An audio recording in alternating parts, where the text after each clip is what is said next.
how it goes sometimes. So I'll pass it quickly over to Miss Maureen Brown. Good morning to you. Good morning, Larry. Good morning and good day to everyone from the Caribbean and all of you from around the world. Thank you for being on the call. My name is Maureen Brown and I'm from Barbados and I'm your host today. Just a reminder of why we are here. Our founder, Dr. Ruja, has said we're learning today so we can lead tomorrow. What is One Academy? One Academy is an innovative e-learning platform covering a broad range of financial topics, including trading, the stock exchange, cryptocurrency, financial analysis, asset management, and more. Our mission is to provide our students with the guidance and educational materials they need to achieve financial literacy. One Academy was developed by finance experts and academics. It's highly structured and easy to understand. You learn at your own pace and can be part of the future of global finance. Our intention is to give you a unique sense of understanding of straightforward facts that you can use immediately to enhance your daily lives as well as promote our core product, One Academy. Remember, it's an interactive session, so please put your questions and comments in the chat box. Also, we will allow 1 or 2 contributions at the end of the discussion unless otherwise stated. I encourage you to take copious notes to assist you in your quest to become certified, knowledgeable, and wise investors. And just before I hand over to Mr. Pereira, I just want to say thank you, sir, for that video. For those of us who would have gotten on the call a little earlier than some, that was really powerful information. So we appreciate that, Mr. Pereira. And now it's over to you. Yes, good morning, Maureen. Of course, good morning to all One Academites wherever you are in the Caribbean, and of course further afield, if it's morning or even the afternoon where you are. Definitely happy to have you tuned in. Of course, it's the last Monday in the month of May.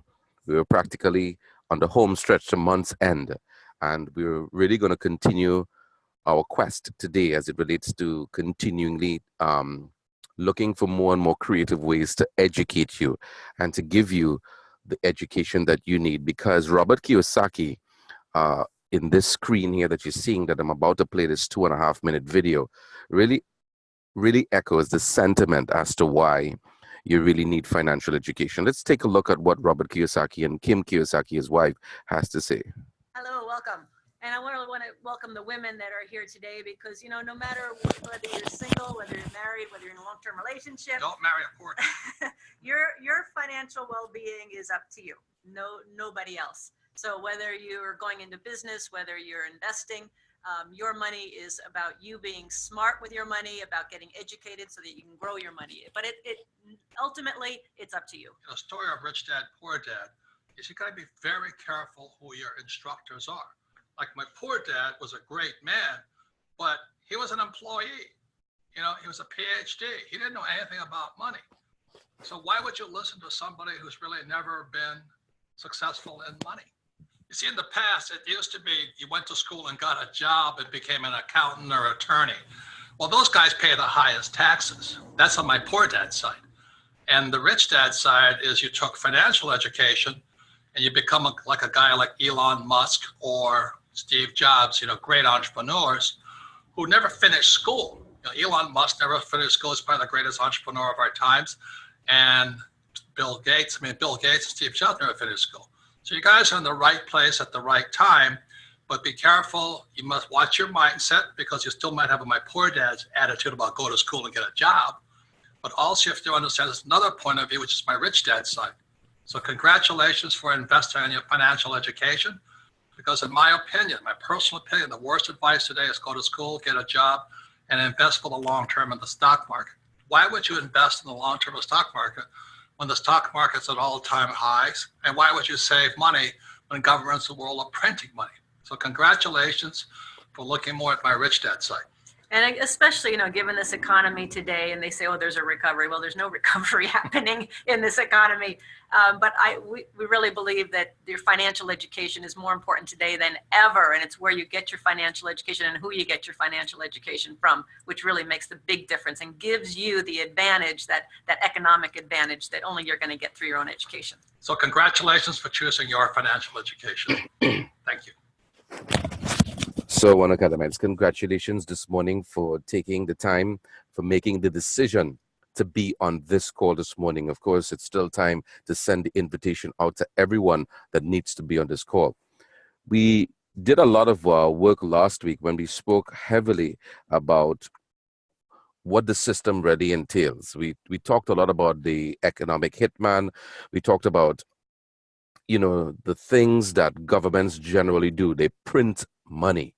And this is not to attack any government or any financial institution. The purpose of my discussion here is never to attack anyone, but the truth is what it is. It is what it is because that is the reality. It's not, I came up and made this up. Some of the leading experts in the world, like even Mike Maloney, Robert Kiyosaki, and the likes, have always uttered those very same sentiments.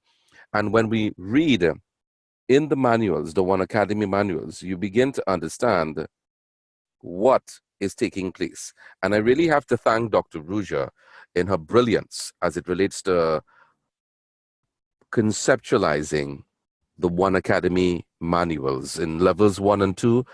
It is my firm belief, One Academites, that every single person that you can actually expose this information to needs to do the level 1 at least. Every single person.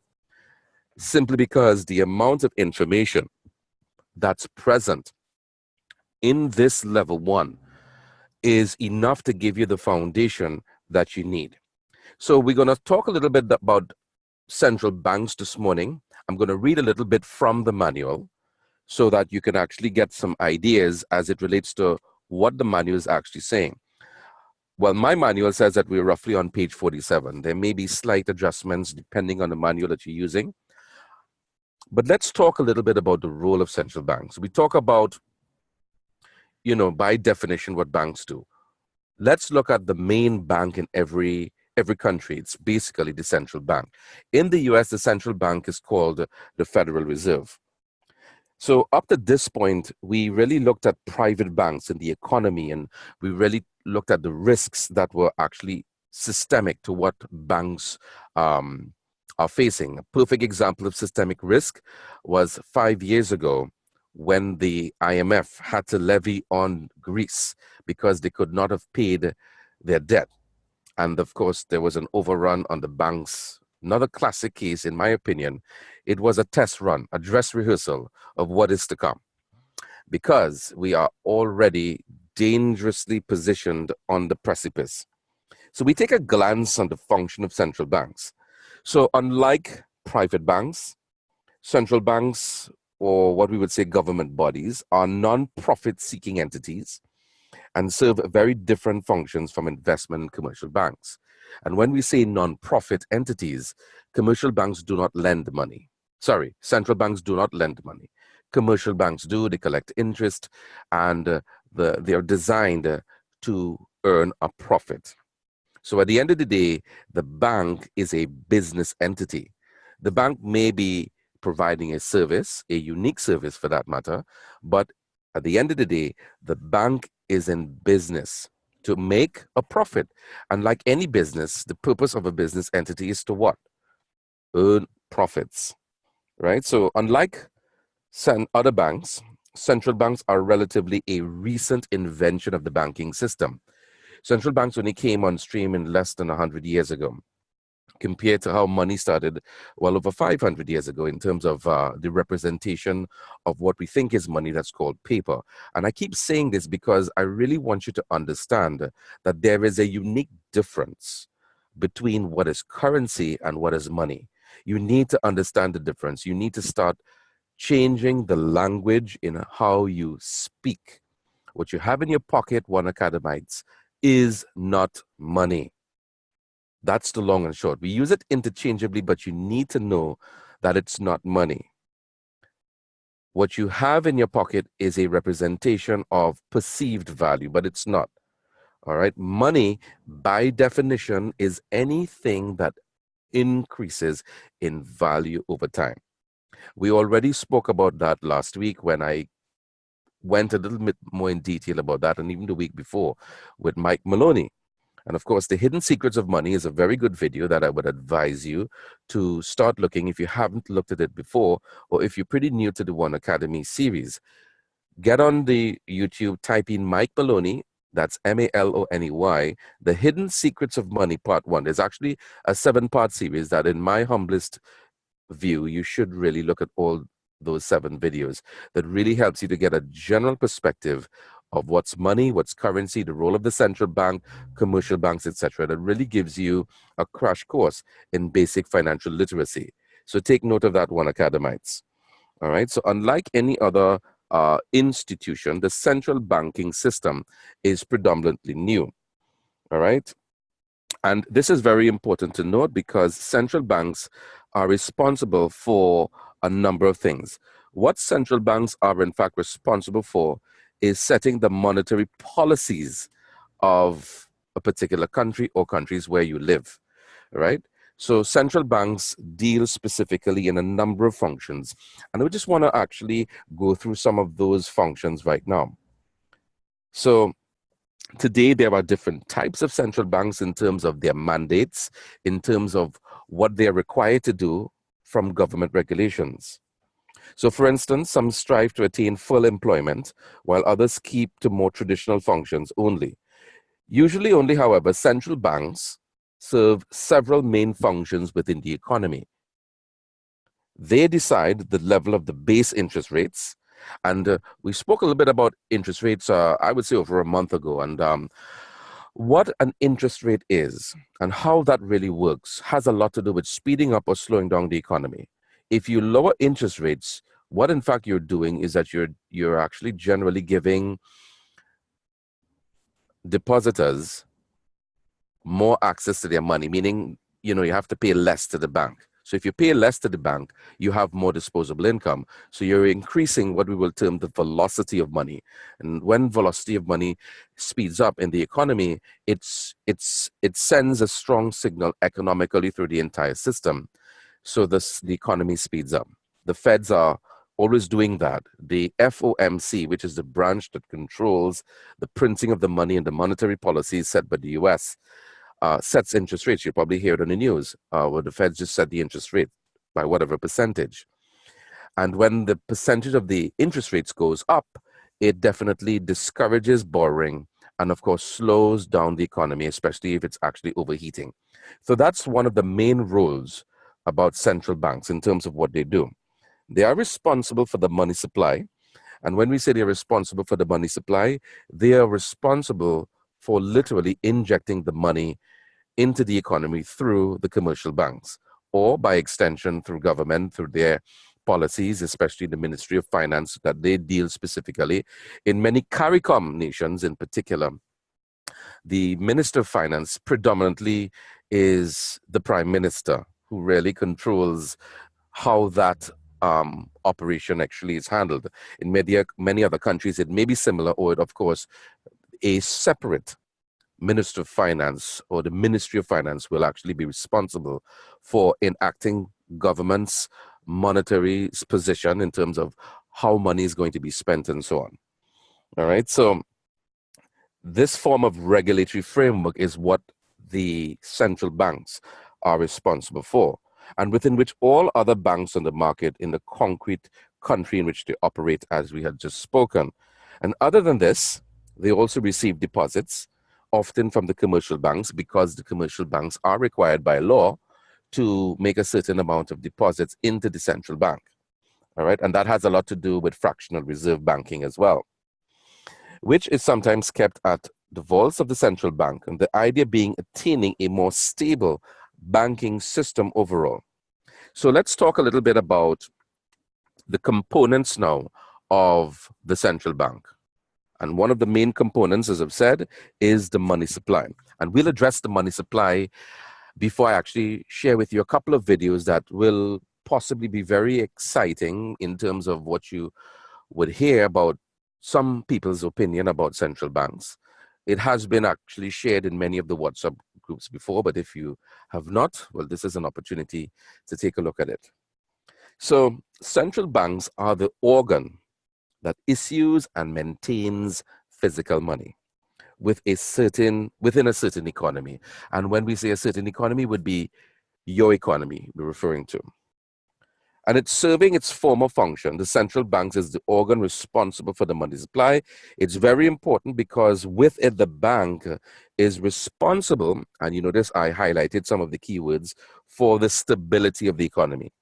So central bank's main role is responsible for the micro and macro responsibility of the financial well-being of our economy.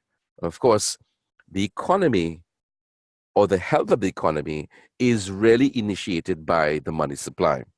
Many central banks, unfortunately, have failed in their monetary responsibility. So when you look at central banks, they also react with what we call monetary stimulus for economies in times of recession in trying to achieve a certain level of inflation. So inflation is artificially created.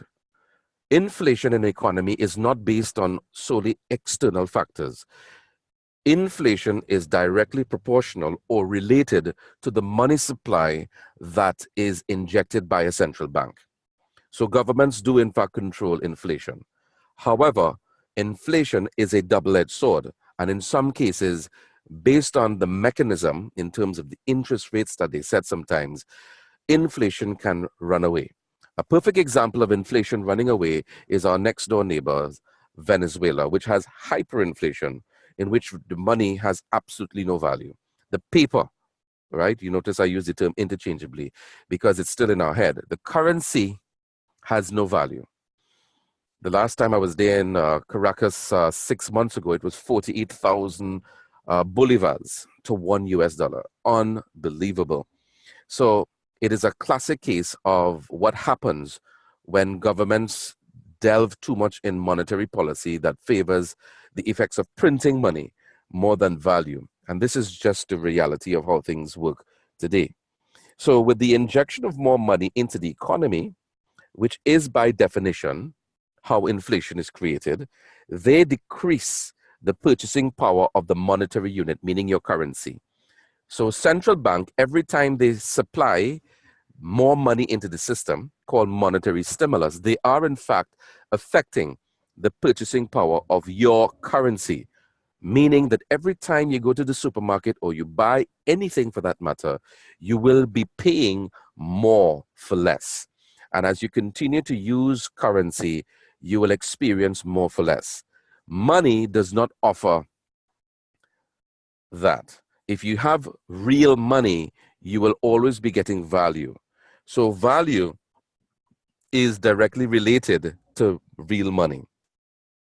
Unfortunately, real value is not intrinsic in paper. That is just the way it is. All right, so I want you to really understand that.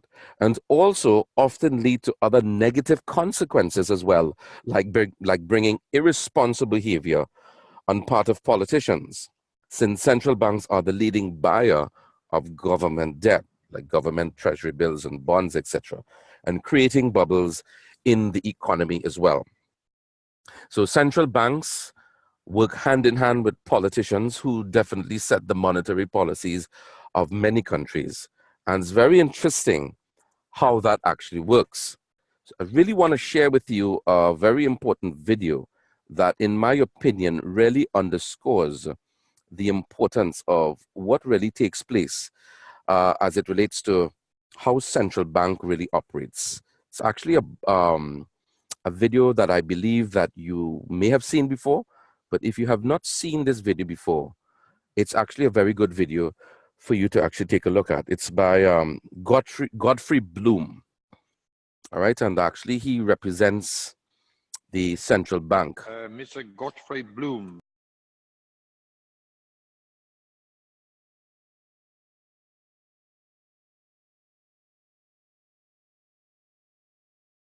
Such. Last session, Mr. President, you had to scamper away. I think you had Larry, we're not seeing it. Are we supposed to see it? See them today because I feel I have some wisdom to offer. You're in such a pickle, actually, aren't you? One could almost feel sorry for you, but of course, you know, you bring some of this on yourselves. The common currency experiment, which is an experiment, which was doomed to failure, and I remember lecturing at Cambridge University back in the 90s, explaining why it was deeply flawed and couldn't work. And I gave it about 10 years, and I'm afraid it looks like I was right. It was even flawed with your own rule book. And what actually happened when you introduced it, you actually tore up your own rule book. You threw it away. You welcomed every fiscal dysfunctional economy into the Eurozone, including Greece, which was going to hasten the demise of the Eurozone, and it comes as no surprise. I'm not a Johnny-come-lately to the demise of the Euro. It was always written in the runes, as it were. And to suggest now that we've only just found out that Greece was broke is honest. I was in the city at the time and we were buying Greek bonds at 10% coupons and they fell to 5. It was a one-way bet. A bit like having the winner of the horse before the race had even started. And our banks, our commercial banks, have got themselves into a terrible problem because they buy junk debt, they redistributed junk debt, repackaged to AAA ratings. What are our central banks doing now? The very same thing. They're buying in the secondary market, they're buying junk bonds, repackaging it as AAA, and this is just how we got into this pickle to start with. If you want to get out of this mess, you want to get rid of the political establishment support for commercial banks and get rid of central banks, which are actually part of the problem, not the solution. So there you have it, part of the problem and definitely not the solution. And that's really the reality of what is taking place right now. Unfortunately, it is just the way it is. When you really consider what's happening in the banking fraternity, it is just getting worse and worse. Of course, the proclamations, I have to say, by Godfrey Bloom, notable in many respects, will never be actually fully endorsed by many of his colleagues. Of course, he was very outspoken, and I give him credit for doing that in such a public area in terms of government. So the reality is, moving forward, is that governments, through central banks, use central banks as a monetary tool to deal with the money supply. But in the process of doing that, in terms of setting the monetary policy, what in fact governments are doing is they are in fact reducing the purchasing power of your currency. In other words, you're going to be working harder and harder in order to pay off your own debt, in order to just make ends meet. That is the current reality. It does not matter what level you are. If you are trading time for money, which we call a job, and there's nothing wrong in having a job, but a job is a means to an end. A job will not get you wealthy. A job will just barely keep you in the game. Of course, there are some jobs that possibly will give you a better standard of living. But if you are not using the opportunities, meaning monetarily, of what you're receiving from your paycheck and putting it to work for you in some form of compound interest, you are literally shooting yourself in the foot. And that is why you cannot depend on trading time for money anymore. Of course, for those who are trading time for money full time, it really consumes all of you. Apart from the fact that you have to send your kids to school, your children to school, and you have to battle with the existence of the hustle and bustle in every day, that seems to be the enacted litany that we sing to ourselves every single day. If we're not too careful, we'll find ourselves getting wrapped up in that whole modus operandi, and we don't have time to do anything else. And we get wrapped up in that and get so busy that we don't realize that we're actually digging a deeper hole. And that's the danger of trading time for money, because it consumes you. And not to mention that, I'm sure many of you would have appreciated that the job itself is not really a difficult thing. The politics of working in a job is another scenario where everyone is competing against for your own position. So there's a lot of backbiting and a lot of inter-office politics that we have to deal with that tends to run our blood pressure up.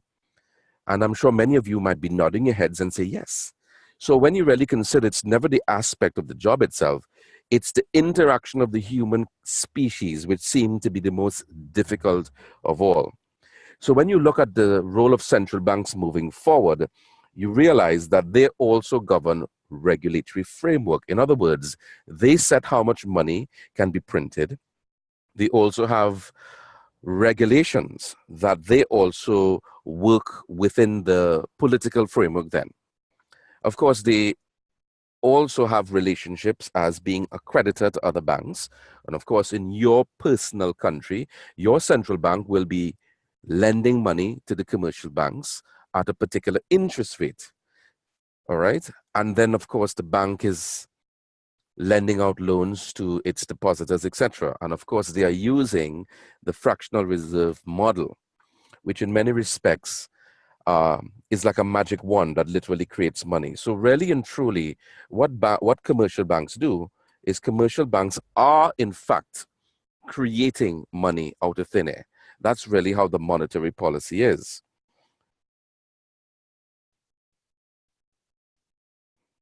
All right, and of course, Patrice, good morning to you, Patrice. She said by the time she visited Caracas in December of 2017, just 2 months after I had actually gone, would you believe that? It was 100,000 bolivars to $1. I shudder, Patrice, to think what might be the current reality of the bolivars. It is just amazing. It is just another example of where currency can go. It is really, really scary. So we talked a little bit about this morning in terms of central banks, the role that central banks are in fact responsible for in terms of monetary policy, in giving what we will call the stimulus of money in the economy, to pump money into the economy. They set the central bank sets the interest rates, which really is like the gas pedal that decides how the economy speeds up or slows down. And of course, every time they set monetary policies, they are in fact affecting the purchasing power of your dollar. That is something that I want you to remember, that this is what has been going on. It's not that it has not been going on. It's always was that way. But unfortunately, we really don't, we never really appreciated how that really worked. I want to share with you something in a book that actually I got courtesy of Mr. Cadiz, who told us that this book is an important book. It's actually written by, there's a gentleman, what's his name is actually Mr. Donald Duncan. And it's The Fish with the Coin in Its Mouth. Actually uses a lot of biblical quotes. All right, so you would bear with me as we read this. And he was talking a little bit about inheritance this morning. And it's very interesting that he says that, because it says that inheritances and gifts play a major role in the distribution of wealth, accounting for an estimated 1/4 of the total household wealth that's accumulated in the US. We use the US because there are statistics, and of course we could work it backwards. And such wealth transfers are also an important source for both business and home ownership. The conventional wisdom is that inheritances contribute to the overall inequality of household wealth. Moreover, it is commonly believed that inheritances impede intergenerational wealth mobility and play an important role in accounting for the intergenerational transmission of economic and social privilege. This was a study done by Wolf and Gittelman in 2004. So anyone who starts with the inheritance starts with an advantage. So the mere fact that you're on these calls in One Academy is to help you through the One Life network to create an inheritance for your family. It is so important to create an inheritance. The wealth gap between rich and poor is perpetuated when the rich pass down assets, opportunities, connections, and knowledge to the next generation, while the poor pass down nothing of monetary value or sometimes even debt. That's what they tend to pass down. And this is where the term old money and new money make the most sense. People with old money start with an inheritance, which provides a platform upon which they can continue to build generational wealth. And of course, you can refer to Proverbs 13:22. And every person should leave enough wealth for their grandchildren to benefit. In contrast, those without an inheritance must start from the bottom and build their way up with new money. For many, that's an inevitability, but it doesn't have to continue for another generation. If that's the case in your family, it's your responsibility to change the future. Give your children and grandchildren a chance to go further than you do during your lifetime. Leave an inheritance for them to build up. And this is, in fact, One Academites, as I end this morning's call before we open up the lines, is to allow you the opportunity to build an inheritance. This is what you're doing. The only way you can start the journey of building an inheritance is by knowledge. Robert Kiyosaki said it, Mike Maloney, many of the top leading experts will fully endorse what's been said already. You must acquire specific financial knowledge that you can understand what is taking place in the current financial system. And if you understand what's happening and you have now a platform through the One Life Network, you can begin the process of creating a legacy. That is what you have to do. It is your responsibility as a family member to do that. And of course, men, it is important for us to carve our way for our families and to do the thing that by extension a good man does, is to provide an inheritance for his generation. So we have a moral responsibility as men here on these calls, One Academics, to effect that. Of course, women these days are playing both roles, both mother and father, and it is unfortunate. But notwithstanding that, we must continue the fight and have a greater responsibility. We have to take responsibility for our finances and the state of our finances in terms of where we are currently. So this morning, I don't want to bash anyone, and that's not the purpose of me telling you this, guys, but we must get up to speed and continue the fight and be responsible, and of course support your wives in the quest and help them understand it's a teamwork. Marriage is supposed to be a teamwork that makes the dream work, all right? So at the end of the day, this morning we talked a lot about central banks. We're going to continue to talk about the risks that are related with central banks as we move in tomorrow. Some of my other videos, for some reason, decided to sleep this morning. Maybe they're having the Monday blues. I don't know, but it's just the way it is. So One Academites, I want to thank you so much for being on this call. Have yourself a super fabulous day. And of course, Ms. Maureen Brown, this call is back over to you. Thank you, Larry. I like the fact that you played the first video so that we recognize we are on a journey to becoming wise and knowledgeable investors. So Robert Kiyosaki, he made the point, he reinforced that. So I was glad for that. And then I was glad when you made the point, Larry, that for those people who have jobs, the money you get, if it can stretch a bit more, yes, it can. It always can, believe it or not. The currency, sorry. You can take it and start to use it in a way that it starts to work for you so that you can get out of the rat race eventually. Because that's what I call jobs, rat race. Sorry, guys. Okay, so we're going to get some contributions from persons this morning. Oh yes, Dwayne Cadiz is saying to us, the name of the book that Larry just spoke about was The Fish with the Coin in Its Mouth by Donald Duncan. The Fish with the Coin in Its Mouth. So if you look on your chat, it is there if you want to take note of it and get it sooner rather than later. And I want to, okay, Helen, so I'm going to ask one or two people to share. So when I call your name, I'm going to unmute your mic and you could chime in and tell us how this call has impacted you so far and even just being a part of the One Life Network. So there's a Helen Wilkie. I'm going to unmute your mic. Helen, I'm finding it impossible to do that. Could you unmute your mic and shining, please, if you don't mind? Okay, you might not be near your mic, so I'm going to move along quickly. I see a Jeantra Jensen. I'm not doing well with the name, but I'm going to unmute your mic. And I'm not getting that unmuted either. And I would love to hear from you as well. I think you're one of the new people to the call. I am not. Oh, yes. Go ahead. Oh, Hello. hi. Good morning. We would love to hear from you. Shine in. Share with us. How has the call impacted? Actually, the call has opened my view on the financial world, as I don't know as much from it yet. And yeah, it's actually good hearing how the system works. Thank you. That's okay? Thank you so much. Could you pronounce your name for me, please? I did do a very good job just now. My name is Jandre. John J. Okay. Yeah, sure. Yeah.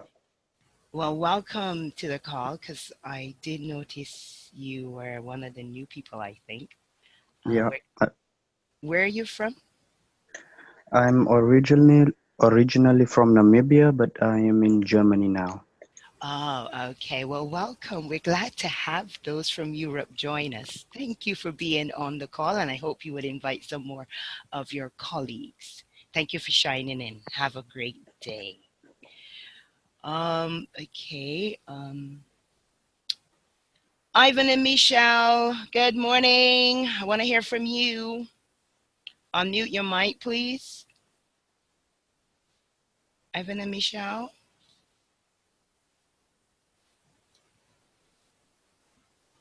Not hearing from them. Okay, somebody's saying, okay, they can't speak right now. Sorry, Ivan and Michelle. Okay, but good morning to you. We're glad to have you on the call. Denzel Finley, I want to hear from you. Denzel? Denzel? Denzel, are you there? Okay. Imtiaz Mohammed, let's hear from you. Hi, morning all. Morning. You hearing me? Yes, I can hear you loud and clear. Go ahead. Hi, good morning everyone on this call. Mr. Larry, Miss Maureen, I see Ivan Mark, Michelle Mark, everyone. I want to encourage everyone to get involved in the knowledge of finance. At least, get on the One Academy calls, because this e-learning system that Dr. Ruja has set out here, it will definitely impact on your financial thinking, especially with respect to your generation, because you are now able, as Larry said, to set the foundation right for not only your family, but for your family generations to come. Because the education in these modules, or all these modules, it will change your thinking with respect to how money is managed, how it is controlled, the system, and you can now, instead of always working for that money, you can now have that money work back for you. And this is very important factors in this One Academy calls. So I want to encourage everyone today to come out to the Monday meetings, the Thursday meetings. I want to encourage everybody also get on the One Academy calls. It has played a major role in my financial thinking. I hope that it has also impacted on your lives, and the power of this cryptocurrency and blockchain technology. We are so blessed to be part of it right now. So I want to also encourage folks to log in to Radio WAC 10 a.m. I think this morning. Mr. Noel Emmanuel Jack, he does a wonderful job. He spreads the word via the media. Likewise, how Larry and yourself spreading it with the One Academy calls. And I am looking forward to maybe a Sunday class, Larry, at least, so we can empower those with respect to the financial literacy, or what has been taking place throughout the world that they did not know. Also, probably we can hire you to move around in different institutions and have a 1 hour financial class. So, ladies and gentlemen, that's my take on this financial education, and I'll be on the call every morning. Thank you, Ms. Maureen. Thank you so much, Imtiaz. Now we're gonna hear from Charmaine Nicholas. Would you mind shining in, Charmaine?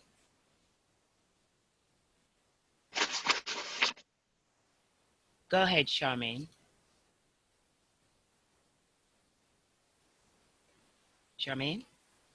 Okay, not hearing from you, so I'm Yes, gonna... and while we're waiting for you to open the lines for some of the other attendees, Marine, of course, to reiterate what MTS has said, good morning to you, sir. Good to have you on the call.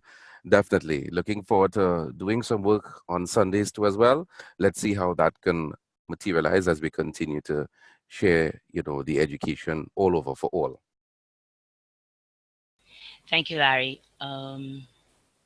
Ashley Klein, would you like to shine in? Your mic is unmuted. Shine in.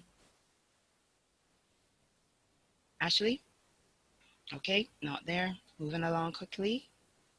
We don't have a lot of time, so okay. I want to hear from Patricia Kwame. Patricia?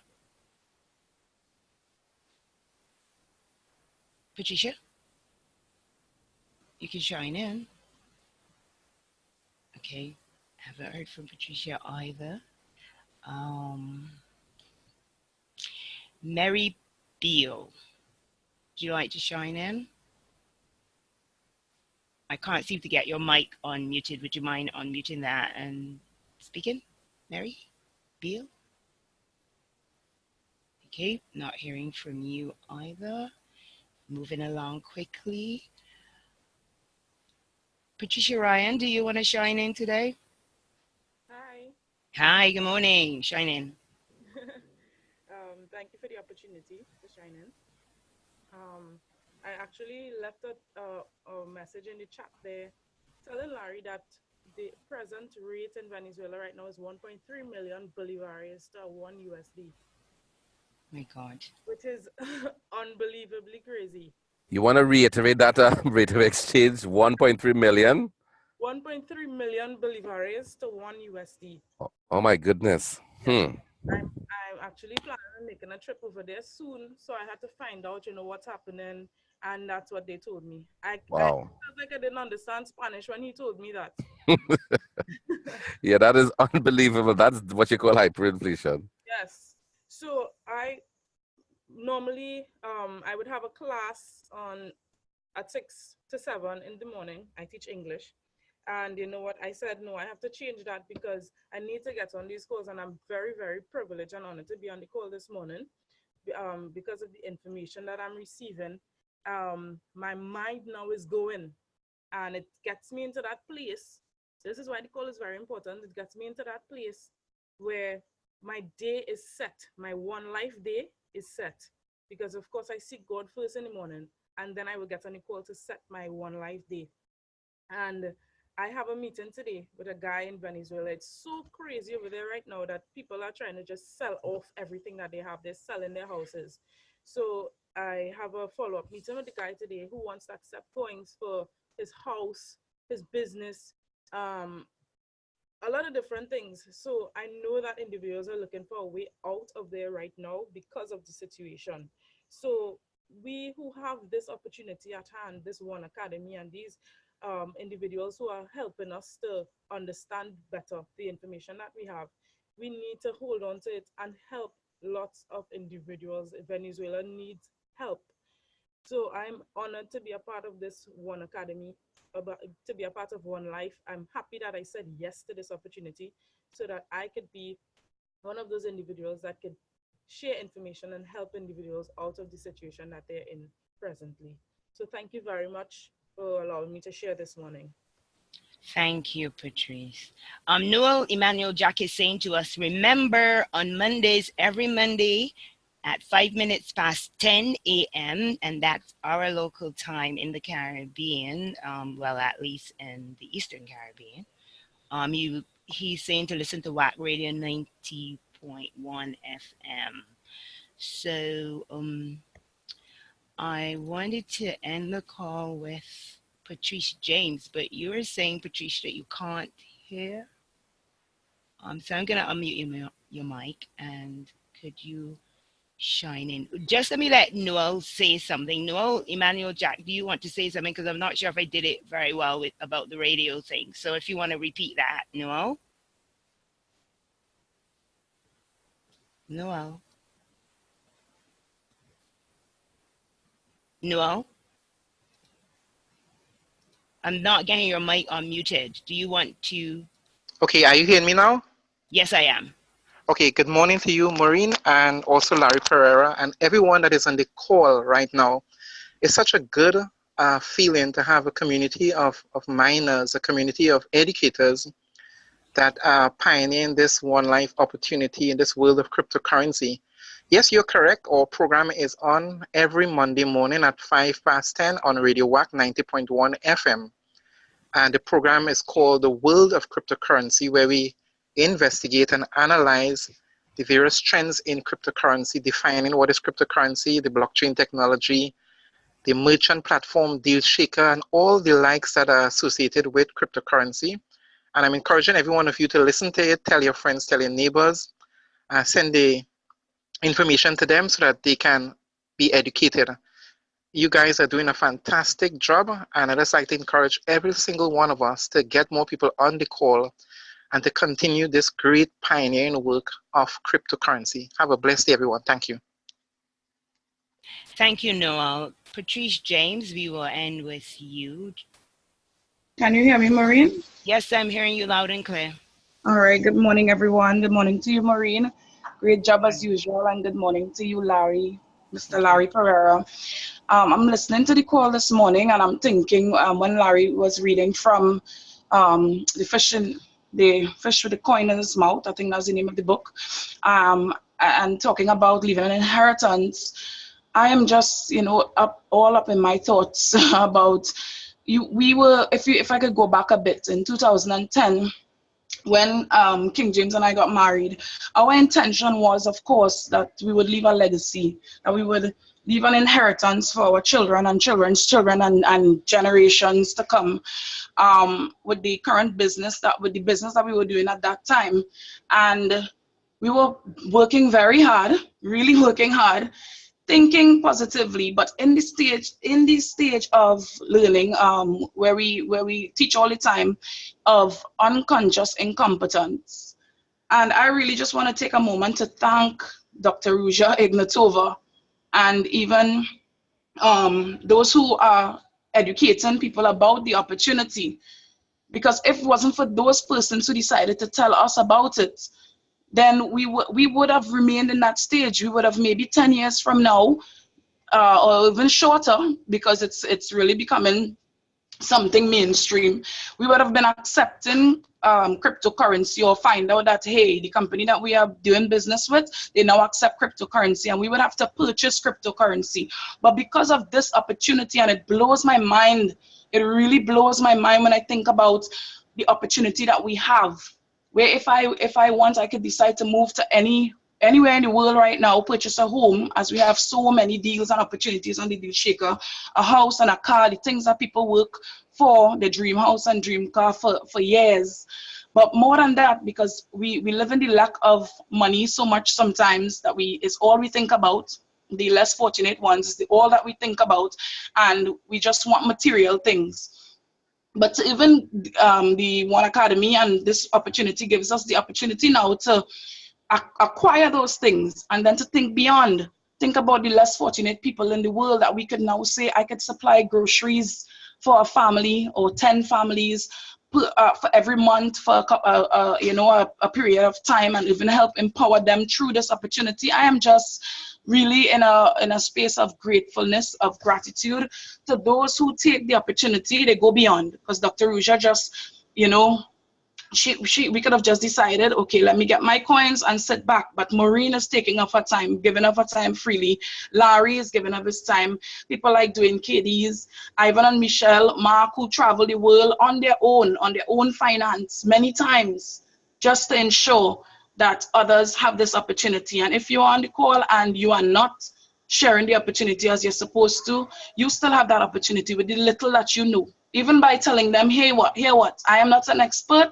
I could pass you on to someone who could help you. As simple as that. You could stand and say, I don't know. Let me bring you to somebody who knows. I am just really grateful this morning, and I thank you for the opportunity, Maureen, to share. God bless you all. Have a blessed day. Thank you so much. So Dwayne said, I've been in this opportunity for 6 months now. Make sure you have something to show for your effort. Learn for profit. So that was the last thing in the chat. And Larry, I just want to say thank everyone for being on the call and making the sacrifice. We look forward to having you on the call again tomorrow. Please bring a friend. Have a wonderful and productive One Life Day. And Larry will take us out with the video from Dr. Ruja, our founder.